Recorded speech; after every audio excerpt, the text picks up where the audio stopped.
Good morning বন্ধুরা, কেমন আছো তোমরা সবাই? আশা করি খুবই ভালো আছো। আমি খুব ভালোই আছি। আর আজকে আমি সকালবেলা বের হয়ে গেলাম। কোথায় যাব, কেন যাব, সবটাই শেয়ার করব। তোমরা সবাই আমার সাথে ভিডিওতে থাকবে আর দেখবে আমি কোথায় যাই। তো এখন আমি আছি ট্রেনে, আর স্টেশন থেকে আমি ট্রেনে উঠে তারপর আমি ভিডিওটা স্টার্ট করলাম। এর আগে আমি কোনো ভিডিও ক্লিপ নিতে পারিনি। আমি একটু নার্ভাস হচ্ছিলাম, একটু টেনশন নিয়েছিলাম, একটু তাড়াহুড়োর মধ্যেও ছিলাম, যেহেতু আমার ট্রেনটা পেতেই হবে তার জন্য। তো আমি ট্রেনে উঠে বসে পড়লাম, কিন্তু আমি জানালার সাইডে পাইনি সিট। তার জন্য আমি একটু জুম করে নিয়েছি, আর পাশে একজন বসেছিলেন আঙ্কেল। তো তোমরা দেখতে থাকো। তারপর আমি স্টেশনে নেমে আমি একটা টোটোতে উঠে গেলাম।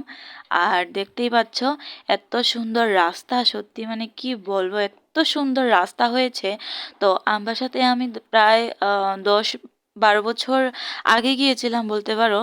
এর মধ্যে আমি আর যাইনি, আর যাওয়ার সুযোগটাই পাইনি বলতে পারো। তো এইবার আমার সুযোগ হয়েছে যাওয়ার, তাই আমি একাই চলে গিয়েছিলাম ওইখানে। আর কেন গিয়েছি এটাও আমি বলবো। আর দেখো এখানের মধ্যে গাড়ি অনেকগুলো দাঁড়িয়েছিল, বিকজ আজ ট্রেনটা খুব তাড়াতাড়ি চলে এসেছিল, তার জন্য গাড়ি পাস দেয়নি। এখানের মধ্যে গেটটা পড়ে গিয়েছিল। তো গেট খুলবে, তারপর মানে পাস দেবে ট্রেনটা গেলে পরে। তো দেখো এত সুন্দর রাস্তা আর কি সুন্দর রৌদ্র। আর যেতে যেতে আমার 2:30 বেজে গিয়েছিল তখন, 2:30 বাজে। আর খুব সুন্দর লাগছিল সত্যি। তেমন গরমও নয়, ঠান্ডাও নয়, আর হাওয়াও চলছিল। মানে খুব একটা অসাধারণ একটা মানে এই কি বলবো ভিউ ছিল। আর সত্যি আমি খুব খুব খুব খুব খুশি ছিলাম, খুব এক্সাইটেড ছিলাম ওই জায়গাতে যাওয়ার জন্য। আর প্রথমে আমি খুব নার্ভাস ছিলাম যে আমি কি যেতে পারবো কি পারবো না, তারপরেও মানে চেনা জানা ছিল, তারপরও আমি চলে গিয়েছিলাম। আমার কোনো অসুবিধা হয়নি যেতে যেতে। আর দেখো এখানে কত সুন্দর সুন্দর বিল্ডিং হয়েছে, অফিস হয়েছে। আমি বলতে পারবো না এগুলো কিসের বিল্ডিং আর কিসের কি, কিছুই জানি না। এত সুন্দর সুন্দর। যদি তোমরা কেউ আমবাসাতে থাকো তো অবশ্যই আমাকে কমেন্ট করে দিও ওগুলো কি, আমি জানি না। আর যদি কেউ না গিয়ে থাকো অবশ্যই ওখানে যেও, ঘুরতে যেও। খুবই সুন্দর সুন্দর মানে জায়গা আছে ওইখানে ঘোরার মতো। আর ব্রিজটা দেখো খুবই সুন্দর, আগেও ব্রিজটা ছিল এরকমই, পাল্টেনি। সত্যি খুব সুন্দর হয়েছে, মানে রাস্তাটা পাল্টে গেছে, কিন্তু ব্রিজটা সেম রয়ে গেছে। সত্যি আমার খুব ভালো লেগেছে। আর যেতে যেতে এইবারে মানে একটু দূরেও ছিল যেহেতু, আর যেতে যেতে আমি খুব সুন্দর মানে ভিউ মানে উপভোগ করেছি। সত্যি আমার খুব ভালো লেগেছে। আর তোমরাও দেখতে থাকো আমার সাথে সাথে। চলো গিয়ে মিলছি ওই জায়গাতে।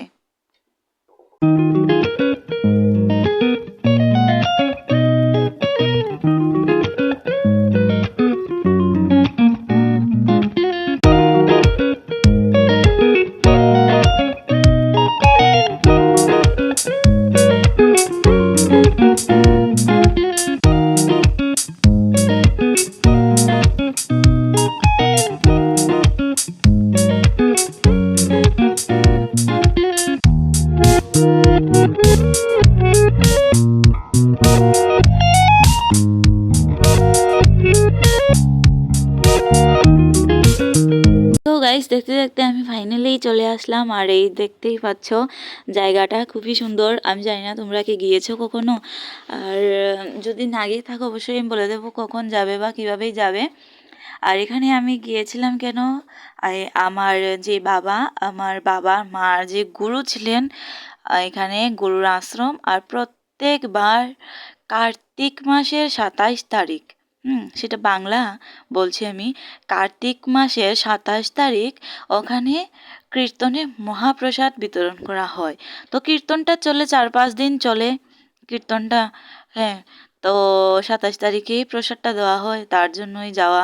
আর এখানে দেখতে পাচ্ছ এখানের মধ্যে আমি চলে এসেছি, আর খুব ভিড়। আমি ডাইরেক্টলি গিয়েই প্রসাদ পেয়ে গেছি। আর আগের কোনো সিস্টেম অবশ্যই ছিল না এখানের মধ্যে। তো তোমরা দেখেছো এখানের মধ্যে প্রসাদ বানানো চলছিল, আর এখানের মধ্যে এই বাটি সিস্টেম, মানে এইভাবে প্রসাদ দেওয়া হয়। যেহেতু এখানের মধ্যে জায়গাটার খুব অভাব শুনেছি, আগে অনেকগুলো জায়গায় ছিল রাস্তার মধ্যে প্রসাদ খাওয়ানো চলতো। আর এই যে আমি দেখতেই পেলে আর এখানের মধ্যে কত সুন্দর, মানে এখনের সিস্টেম সত্যি খুব অসাধারণ। আর এটা হলো গেট, এইটা সেকেন্ড গেট। তো আমি ফার্স্টের গেটটি মানে ক্লিক তুলতে পারিনি, আর এটা এদিকেই আমি চলে এসেছিলাম, তো সামনের দিকে তো আমি তুলতে পারিনি। তো নেক্সটে যদি যাই কখনো তাহলে অবশ্যই তোমাদের সাথে সেটা মানে শেয়ার করব। তো এখানের মধ্যে কীর্তন চলছে, যেহেতু আমি ভয়েস ওভার দিচ্ছি তার জন্য আমি তুলতে পারিনি, অবশ্যই আমি তোমাদেরকে একটু শুনিয়ে দেবো লাস্টের দিকে। আর এখানের মধ্যে কীর্তন চলছে, আর সবাই ভক্তবৃন্দ যারা আছেন সবাই বসে বসে কীর্তন দেখছেন, আর প্রসাদও সবাই নিচ্ছেন। আর এখানে হলো ঠাকুরের মন্দির, ওইখানের মধ্যে গৌরনিতাই রাধাকৃষ্ণ সবই আছেন। তো এখানের মধ্যে আমি মানে মোমবাতি ধূপকাঠি সব কিছু জ্বালিয়ে দিয়েছিলাম। আর এই যে এই ঘরটা দেখেছেন, সেই জায়গার মধ্যে গুরুমা আমাদের যে মামনি উনি আছেন আশ্রমের মধ্যে। তো উনি সবাইকে দীক্ষা টিক্ষা দেন এখন।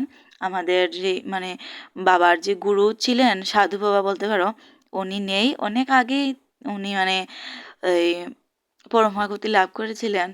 আর এই যে ওনার এই মন্দিরটা, এখানেই মানে ওনাকে রাখা হয়েছিল, আর সেটাই হলো মন্দির। এখানে বাবা মূর্তি আছে, অনেকটা বড় মূর্তি।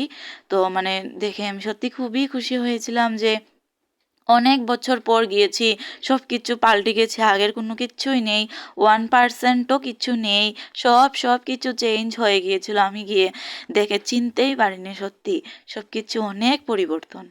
তো এখানের মধ্যে সব কিছু দেখে আমি একটু কীর্তন দেখিয়ে নিচ্ছিলাম, আর কীর্তন দেখে তারপরে আমি যে গুরুমা মামুনি ওনার সাথে আমি দেখা করতে গিয়েছিলাম। এখানে অনেকটা ভিড় ছিল, সবাই আশীর্বাদ নেওয়ার জন্য ছিল। আর এই দেখো আমি আশীর্বাদ নিয়ে তারপরে প্রসাদ টসাদ সব কিছু তো খেয়েই নিয়েছিলাম, আর এখানে একটু কীর্তন দেখছিলাম। কীর্তন দেখে তারপর আমি 4:25 যেই বাসটা আসে সেই বাস দিয়ে আমি এবার বাড়ি চলে আসি তাড়াতাড়ি করে, কারণ রাত্রেবেলা ট্রেন ছিল, তো ট্রেনে আমি আসতে পারবো না, অনেকটা রাত্র। আর তাই আমি বাই রোডেই চলে এসেছি। তো বন্ধুরা, আমার এই ভিডিওটা তোমাদের কেমন লেগেছে সেটা অবশ্যই জানিয়ে দিও। আর যদি তোমরা ইউটিউব থেকে দেখে থাকো তাহলে অবশ্যই আমার চ্যানেলটাকে সাবস্ক্রাইব করে দিও। আর যদি ফেসবুক থেকে দেখে থাকো তাহলে একটা লাইক কমেন্ট একটা শেয়ার অবশ্যই করে দিও। আর প্রত্যেকটা বছর সেই আশ্রমে তোমরা অবশ্যই যেও, এখানের মধ্যে গেলে প্রসাদ পাবে। কার্তিক মাসে 27 তারিখ, সেটা আমি ইংরেজি বলতে পারবো না, নভেম্বরেই হয়, কিন্তু নভেম্বরের কত তারিখ পড়বে সেটা আমি বলতে পারবো না। তো তোমরা অবশ্যই পঞ্জিকা দেখে সেটা মিলিয়ে অবশ্যই তোমরা যেতে পারো, বা ক্যালেন্ডারের মধ্যে নোট ডাউন করে রেখে দিতে পারো। সত্যি এখানে গেলে কি বলবো, মানে আসতে মন চায় না। আর সেখানে গিয়ে আমি অনেকগুলো ক্লিপ নিতেই পারিনি, আমি ভুলে গিয়েছিলাম ক্লিপ নেওয়ার কথা। তো আমি যেগুলো পেরেছি সেইগুলোই নিয়েছি সত্যি। আর কি বলবো তোমাদেরকে, তো বলার কোনো ভাষা নেই। তো সত্যিই বলছি, মানে খুব খুব খুব ভালো লেগেছে, আর আশা করি তোমাদেরও সত্যিই ভালো লাগবে। তো কপিরাইট হয়ে যাবে বলে আমি সেই ভয়েস ওভারটাই দিয়েছি, রিয়েল ভয়েসটা আমি তোমাদেরকে দিতে পারিনি।